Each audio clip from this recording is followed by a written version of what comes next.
Podcast, podcastnya Asifa Kolbu. Bismillahirrahmanirrahim. Assalamualaikum warahmatullahi wabarakatuh. Waalaikumsalam warahmatullahi wabarakatuh. Sahabat Asifa dimanapun Anda berada, kembali lagi di acara kesayangan kita, acara favorit kita, hanya di ASQ Podcast, podcastnya Asifa Kolbu. Oke sahabat Asifa, alhamdulillah di tengah-tengah kita telah hadir Ustadz Kondang, Ustadz Ganteng, Ustadz yang merupakan guru pribadi saya. Dia sering ceramah saya, Masya Allah, saya sangat terbantu dengan apa yang disampaikan oleh beliau. Nah, langsung saja kita sambut Ustadz yang satu ini, yaitu Ustadz Rahmat. Assalamualaikum Ustadz. Waalaikumsalam warahmatullahi wabarakatuh. Apa kabar Ustadz? Sehat? Alhamdulillah, khair. Sehat. Masya Allah. Gimana puasanya lancar Ustadz? Insya Allah lancar. Insya Allah sampai akhir nanti kita diberikan kekuatan kesehatan. Masya Allah, memang sudah terlihat ya, begitu segar, bugar. Ada tips nggak sih Ustadz buat menjaga kesehatan, kebugaran kita dalam berpuasa Ustaz? Iya, sebenarnya banyak tips ya yang dilakukan agar puasa kita tetap istiqomah sampai terakhir, sampai kuat itu ya, sampai terakhir. Kalau tips dari saya adalah saya yang pertama kuatkan niat. Betul. Kita bulatkan niat, istiqomahkan niat, kita luruskan niat, sehingga dengan niat yang lurus, dengan niat yang kuat, insya Allah akan membantu kita, mendorong kita menjadi kuat dalam menghadapi puasa Ramadan dan juga amaliyah di bulan Ramadan serta kegiatan yang lainnya seperti itu. Masya Allah. Sudah disampaikan tadi sedikit niat. Nah, alhamdulillah tema kali ini kita akan mengangkat tema yaitu niat dan amal. Kita akan perdalam lagi mengenai kajian kita kali ini yaitu mengenai niat dan amal. Nah, Ustadz, sebenarnya kedudukan niat dan amal dalam Islam itu seperti apa? Ustaz, boleh disampaikan? Bismillahirrahmanirrahim. Assalamualaikum warahmatullahi wabarakatuh. Waalaikumsalam. Alhamdulillahirabbil alamin wa bihi nasta'in ala umuri dunya waddin wassalatu wassalamu ala asyrafil anbiya'i wal mursalin sayyidina wa habibina wa maulana Muhammadin khataman nabiyyin wa ala alihi wa ashabihi wa tabi'in wa tabi'at tabi'in wa man tabi'ahum bi ihsanin ila yaumiddin. Qala Allah Ta'ala fil Qur'anil Karim, a'udzu billahi minasyaitonir rajim, bismillahirrahmanirrahim, wal 'ashri innal insana lafi khusrin illa alladzina amanu wa 'amilus solihati wa tawassaw bil haqqi wa tawassaw bis sabr. Qala Allah Ta'ala fil Qur'anil Karim, a'udzu billahi bismillahirrahmanirrahim, innamal a'malu binniyat wa innamal likulli imri'in ma nawa. Shadaqallahul azim wa shadaqa rasuluhun nabiyul karim. Pemirsa yang dirahmati Allah Subhanahu wa taala, alhamdulillah untayan kata yang paling mulia, yang paling indah untuk kita ucapkan adalah puja dan puji syukur kehadirat Allah Subhanahu wa taala, sehingga di bulan yang suci ini, bulan yang penuh rahmat, ampunan dan keberkahan ini, kita masih diberikan oleh Allah Subhanahu wa taala umur dan kesempatan untuk kita menjalani ibadah Ramadan serta amaliyah di bulan Ramadan seperti sholat tarawih, tahajud, tadarus dan lain sebagainya. Alhamdulillah. Kemudian sholawat beriring salam senantiasa kita sanjung agungkan, kita limpah curahkan kepada Habibina wa Syafi'ina wa Maulana Muhammad sallallahu alaihi wasallam, kepada keluarga beliau, sahabat serta seluruh umatnya. Dan kita tentu saja berharap yang hadir di sini atau yang menyaksikan tergolong umat yang diakui oleh Rasulullah SAW sebagai umatnya, sehingga kelak di yaumil qiyamah kita berhak mendapatkan syafaat dari baginda Rasulullah SAW. Ya hadirin yang berbahagia yang dirahmati Allah Subhanahu Wa Taala, berbicara tentang niat dan amal. Di sini kita akan mendefinisikan terlebih dahulu niat. Apa sih niat itu? Kemudian apa sih amal itu? Niat adalah adanya maksud dan tujuan untuk kita melakukan sesuatu kegiatan. Kemudian amal ini adalah kegiatan yang dilakukan. Jadi amal ini kegiatannya yang dilakukan oleh manusia dalam rangka tentu saja mencari ridha Allah Subhanahu wa taala. Allah Subhanahu wa taala berfirman dalam Quran surat Al-Asr, wal 'ashri innal insana lafi khusrin illa alladzina amanu wa 'amilus solihati wa tawassaw bil haqq wa tawassaw bis sabr. Demi masa sungguhnya manusia berada dalam kerugian kecuali orang-orang yang beriman dan beramal soleh. Nah, kita garis bawahi di sini orang yang beriman dan beramal soleh sesuai dengan tema kita tadi tentang amal. Jadi kita perlu ketahui juga bahwa amal itu terbagi dua. Ada Betul. amal soleh atau amal baik, dan yang satu lagi amal buruk atau amal sayyiat. Amal soleh ini amal yang kita mengikuti syariat Islam, syariat agama, sesuai dengan apa yang dicontohkan, apa yang ditegaskan oleh Rasulullah SAW. Sementara amal buruk atau amal sayyiat ini keluar daripada syariat dan tidak mengikuti apa yang diajarkan, apa yang dicontohkan oleh Rasulullah SAW. Nah, amal sangat penting bagi kita, ya. Dalam hidup di dunia ini tentu saja yang kita cari itu amal. Betul, amal baik tentu saja, bukan amal yang buruk. Kenapa? Karena amal-amal soleh ini akan menjadi penolong bagi kita, yang akan menyelamatkan kita daripada hisab Allah Subhanahu wa taala. Dan dengan amal soleh yang kita lakukan di dunia, maka kita nantinya akan mendapatkan kebahagiaan, akan dimasukkan oleh Allah Subhanahu wa taala ke dalam surganya Allah Subhanahu wa taala. Kemudian Rasulullah SAW bersabda, innamal amalu binniyat wa innamal likulli imri'in ma nawa. Sesungguhnya setiap amal itu tergantung niatnya. Betul. Dan seseorang akan mendapatkan sesuai dengan yang diniatkannya. Apabila kita berhijrah, contohnya kita berhijrah karena Allah dan Rasulnya, maka hijrah kita itu akan mendapatkan, ya karena mendapatkan itu tadi sesuai dengan apa yang kita tuju, yaitu Allah dan Rasulnya. Sementara ketika kita berhijrah dengan niat dunia, ingin mencari dunia, atau mencari seorang wanita yang ingin dinikahinya, maka hijrahnya pun akan tertuju kepada apa yang diniatkan tadi, yaitu dunia dan wanita yang ingin dinikahinya. Jadi dia tidak mendapatkan Allah dan Rasulnya tadi. Nah, seperti itu. Jadi ketika kita katakan kedudukan amal itu sangat penting bagi kita sebagai umat muslim, ternyata di sini amal pun harus bergantung dengan niat. Berarti di sini kita jelaskan bahwa niat ini memiliki peran yang sangat penting. Ya, kalau diibaratkan atau dianalogikan niat di sini sebagai rajanya, kemudian karena bersumber dari hati. Iya, tadi benar. Sementara amal itu adalah ajudannya. Seperti itu. Jadi tetap posisi niat ada di atas amal. Sebagaimana juga hadis ya yang berbunyi, niatul mukminin khairi min amalihi, ya. Niatul mukmini khairi min amalihi. Jadi niatnya seorang mukmin itu lebih utama, itu lebih baik daripada amalnya. Betul. Seperti itu. Iya. Gini, Pak Ustadz. Jadi ketika kita berniat nih, kita berniat melakukan suatu kebaikan, ya. Apalah itu kebaikannya, misalnya sholat malam atau infak atau sedekah gitu kan. Kemudian kita tidak dapat mewujudkannya, tetapi kita sudah berniat di dalam hati ingin melakukan suatu kebaikan, maka dengan niat tersebut kita sudah mendapatkan pahala. Kemudian ketika niat kita untuk melakukan kebaikan dan mampu kita melaksanakannya, maka pahalanya luar biasa, 10, 100 sampai 700 kali lipat pahala atau berlipat-lipat. Tambah lagi seperti itu. Atau satu lagi, ketika kita berniat dan kita tidak mampu ternyata melaksanakan niat kita, maka kita pun akan mendapatkan kebaikan tersebut seperti orang yang sebagaimana orang yang melaksanakan kebaikan tersebut.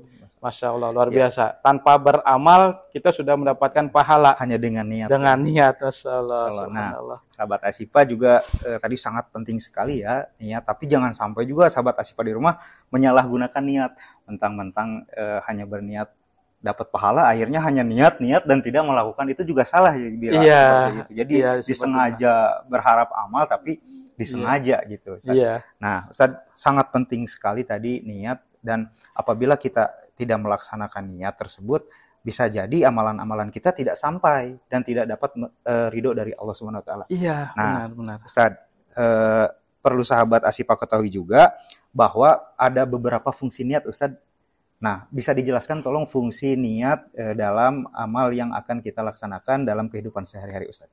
Iya, fungsi niat. Jadi niat itu berfungsi untuk membedakan antara ibadah satu dengan ibadah lainnya. Seperti contoh, ketika kita melaksanakan ibadah sholat aja lah, sholat maghrib Ya, betul. dengan sholat zuhur. Tentu saja berbeda niatnya. Nah, dari situ kita bisa menyimpulkan bahwa niat ini untuk membedakan satu perbuatan ibadah dengan ibadah lainnya. Betul. Kemudian selain itu juga dapat membedakan, niat ini pembeda antara ibadah dengan kegiatan sehari-hari gitu, rutinitas yang biasa kita lakukan seperti mandi misalnya. Kan ada mandi yang kita niatkan yang hukumnya wajib kan ya, seperti mandi besar seperti itu. Nah, kemudian ada juga mandi yang niatnya atau tujuannya hanya untuk supaya fresh, segar, betul, atau wangi dan lain sebagainya seperti itu, Pak Ustaz. Hanya itu, Ustaz? Ada yang lain mungkin fungsinya selain pembeda? Fungsi yang lain di sini niat juga sebagai memperkuat maksud dan tujuan kita. Betul. Seperti itu kan ya. Jangan sampai niat kita salah. Jadi tetap aja niat ini orientasinya adalah Allah Subhanahu wa Ta'ala. Karena bagaimanapun niat itu akan diterima oleh Allah Subhanahu wa Ta'ala ketika niat itu karena ingin melihat wajah Allah Subhanahu wa Ta'ala atau menghadap Allah Subhanahu wa Ta'ala atau mencari ridha Allah Subhanahu wa Ta'ala. Gitu. Beda ketika kita berniat untuk yang lainnya seperti tadi itu, ketika kita menginginkan dunia, ketika kita menginginkan jabatan, ketika kita ingin dipuji. Betul. Nah, seperti itulah fungsi niat untuk menguatkan tujuan. Kita maksud seperti itu. Jadi bisa disimpulkan tadi fungsi niat ada 3, sahabat Asyifa. Yang pertama untuk menjadi pembeda antara ibadah satu dengan ibadah yang lain. Kedua, pembeda ibadah dengan kegiatan-kegiatan rutinitas sehari-hari. Dan yang ketiga yaitu untuk menguatkan tujuan.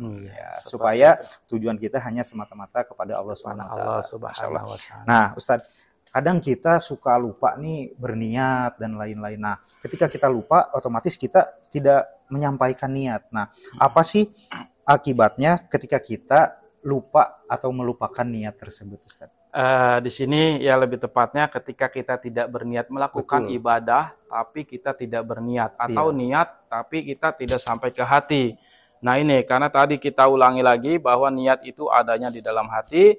Makanya niat yang diterima adalah niat yang diikrarkan di dalam hati. Seperti ketika kita sholat. Sebenarnya tidak cukup ketika kita mengucapkan usolli fardhol maghribi secara lisan atau dilakukan oleh mulut kita atau lisan kita, tetapi hati kita tidak tergerak. Iya, betul. Nah, itu tadi. Makanya tetap harus sampaikan niat kita di dalam hati.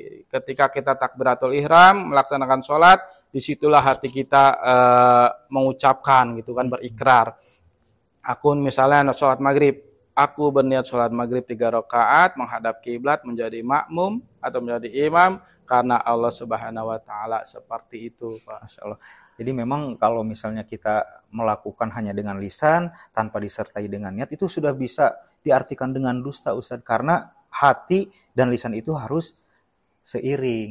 Nah, jika hati kita berbeda, berlain tujuan dengan apa yang diucapkan, itu sudah termasuk dusta. Iya, di sini yang perlu dipahami ya, bahwa kita kan di sini mendidik anak-anak ya, peserta didik kita kan luar biasa banyak dan mereka memang sangat butuh pencerahan-pencerahan dari kita. Betul. Nah, ini harus kita pertegas bahwa niat yang mereka lakukan itu tidak sebatas dilakukan oleh lisan seperti itu. Ini banyak terjadi. Seperti gini, ketika kita istinja pun ya.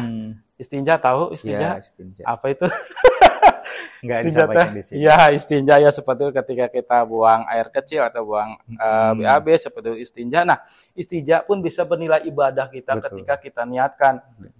Tapi ketika posisi kita di dalam tempat yang kotor seperti toilet, maka cukup kita dalam hati saja nawaitul istinja fardholillahi ta'ala, itu pun bernilai ibadah. Iya.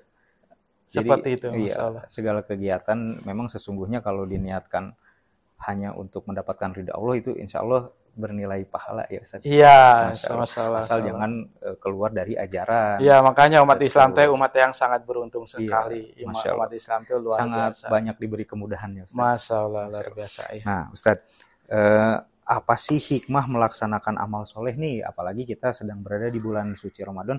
Adakah hikmah-hikmah yang bisa kita peroleh setelah kita melaksanakan amalan-amalan soleh ini, Ustaz? Iya, tentu saja hikmah yang kita dapatkan untuk di dunia itu kita mendapatkan kebahagiaan hidup di dunia dan juga kehidupan yang baik. Jadi bahagia hidup kita dan juga kita akan diarahkan kepada kehidupan yang baik. Kondisi kita secara walaupun materi tidak berlimpah, tetapi kita merasakan baik, nyaman, seperti kan, jauh dari masalah, seperti itu. Yang kedua, penjagaan Allah untuk kita, keluarga kita, keturunan kita, dan harta benda kita. Insya Allah Allah jaga ketika kita melaksanakan amal-amal soleh. Itu di dunia ya. Kemudian yang berikutnya adalah terbebas kita daripada kesusahan. Betul. Bebas kita daripada kesusahan. Walaupun zahirnya kita susah materi, tetapi tetap kita merasakan kenyamanan. Kenapa tadi? Karena amal soleh tadi itu ya, akan membantu kita. Tenang, seperti itu, tenang. Artinya sebagai muslim itu ketika ditimpa musibah sabar, ketika mendapatkan anugerah bersyukur. Betul. Makanya tidak lepas dari dua itu. Ya. Kemudian terpenuhi segala keinginan atau kemauan kita itu akan dipenuhi oleh Allah Subhanahu wa taala. Insyaallah. Nah, sahabat Asyifa, jadi sekecil apapun amal soleh yang kita perbuat, kita jangan sampai merasa tidak terbalas. Sesungguhnya Allah pasti membalas, meskipun tidak jatuh kepada kita, pasti kepada keturunan-keturunan kita. Yeah. Kita beramal soleh hari ini, mungkin sahabat Asyifa tidak merasakan hari ini, insya Allah keturunan-keturunan kita akan mendapatkan hikmah dari amal soleh yang telah kita lakukan saat ini. Iya, benar, Ustaz. Mungkin yang kita rasakan saat ini, kebahagiaan saat ini, kedudukan saat ini, yang membuat kita nyaman, ini adalah doa daripada orang-orang tua kita dahulu, ya kan? Betul. Seperti itu. Karena doa seorang muslim ya insya Allah untuk kebaikan keturunannya, anaknya gitu kan. Yeah. Insya Allah Allah berikan, kalaupun tidak sekarang, nanti gitu kan akan diberikan kepada anak dan cucu. Masya Allah. Alhamdulillah sahabat Asyifa, materi yang sangat menarik. Ya, sebenarnya saya masih ingin berbincang Ustaz. Mudah-mudahan di Ramadan selanjutnya kita bisa bertemu lagi. Mungkin ada part 2-nya Ustaz. Amin, insyaallah kita semua yang pertama bertemu lagi nanti ya. Kita yang pertama bisa menjalankan ibadah di bulan Ramadan 1444 Hijriah tahun ini. Kemudian berikutnya diketemukan lagi kepada Ramadan tahun 1445 Hijriah. Amin. Namun seperti biasa Ustadz, di penghujung Ustadz harus menyampaikan closing statement nih, agar sahabat Asyifa di rumah lebih antusias lagi nonton episode selanjutnya Ustadz. Jadi sampaikan agar sahabat Asyifa lebih memaknai apa yang kita sampaikan hari ini. Bisa kata-kata mutiara misalnya Ustadz, yang indah seperti mutiara di dalam hati Ustadz. Masya Allah. Masya Allah. Silakan Ustadz. Ya, jadi yang pertama hadirin sekalian, bahwa ketika kita melihat niat dan amal, keduanya itu adalah sangat berperan bagi kita, sangat penting bagi kita. Karena ketika keduanya kita lalaikan, amal soleh kita lalai melaksanakannya, kemudian kalaupun amal soleh kita laksanakan dengan beragam amal soleh, kemudian jumlahnya begitu banyak tapi ketika tidak dilandasi dengan niat yang benar, maka akan sia-sia. Amal soleh tersebut tidak akan mengikuti kita masuk ke dalam liang kubur. Kemudian tidak akan diperhitungkan, jadi tidak ternilai, seperti itulah. Karena niat itu kalau kita ibaratkan juga seperti angka 1. Betul. Tahu angka 1? Tahu. Nah, amal itu angka 0. Begitu banyaknya pun 0 yang muncul di situ, 000. Kalau tidak ada angka 1 di depannya, tidak ada nilainya. Betul. Tapi ketika ada 1 di depannya, walaupun nolnya 1, dia akan bernilai. Apalagi nolnya bertambah banyak, seperti itu. Makanya di dalam kesempatan juga saya